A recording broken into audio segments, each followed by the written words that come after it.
Alright, this is Joseph James from Roller Coaster Junkies, and today I will be doing a review of the Anaconda at King's Dominion. Alright, let's get started. Alright, first we're going to start off with the stats. The type of coaster is a steel coaster. It's manufactured by Aero. It's been designed by Ron Toomer, and the model is a custom looping coaster. The height is 128 feet tall.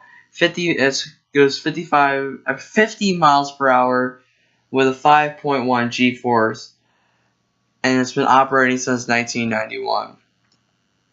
Alright, the height and speed category is what we're going to start off with.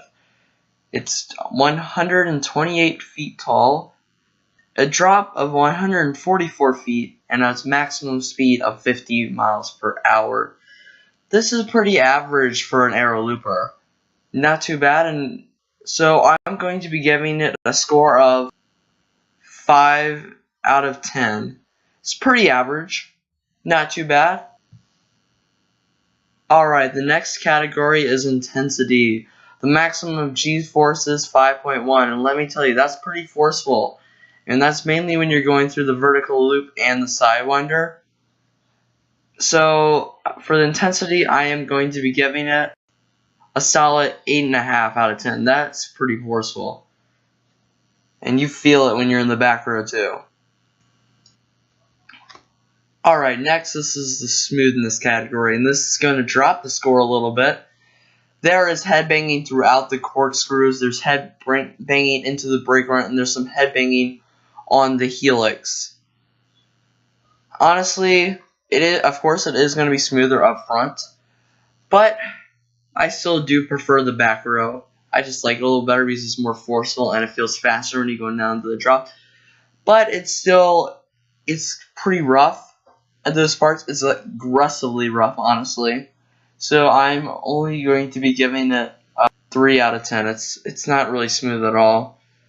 But with a lot of these aero loopers, they're not really that smooth. Probably the smoothest would be I would say the smoothest one I've ridden has been Loch Ness Monster at Busch Gardens, and that one's still been getting rougher and rougher throughout the years. I hope they get some new cars for that. So we're going up to our next category now. Theming, and this is also going to drop down the score a little bit. I mean, there's not really any theming throughout the queue and into the station. And, well, I mean, basically the only theming is it's over what used to be a lake and an underwater tunnel. So, I mean, that's basically the theming. I'm going to give it a little bit of a higher score than what I usually do because it is at my home park. I would be giving it a 3 out of 10. Usually, if it's like not at my home park, I usually give it a lower score. But to be fair, I guess I would give it a 1 or a 2. I think it's kind of got a decent theme going on, but it is a Cedar Fair park. What do you expect? Alright, our next category. Yes, our next category is going to be airtime. There's basically no airtime on this coaster. And that's it's basically an aero looper, so it's not going to really have any airtime at all.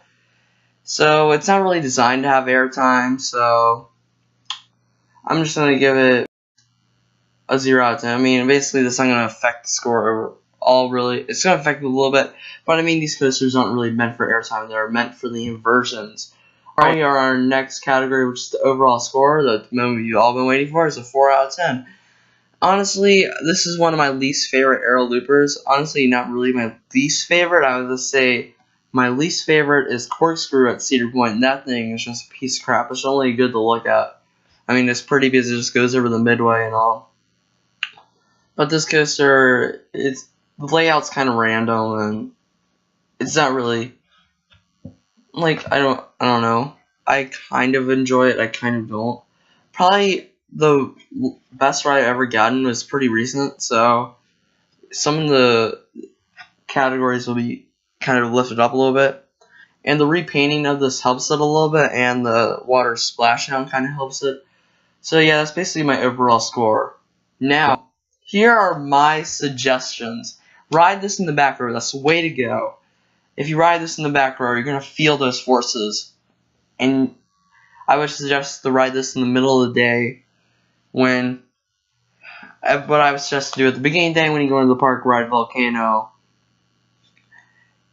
and some other rides. Maybe Flight of Fear at the beginning of the day too, because during the middle of the day that gets pretty busy.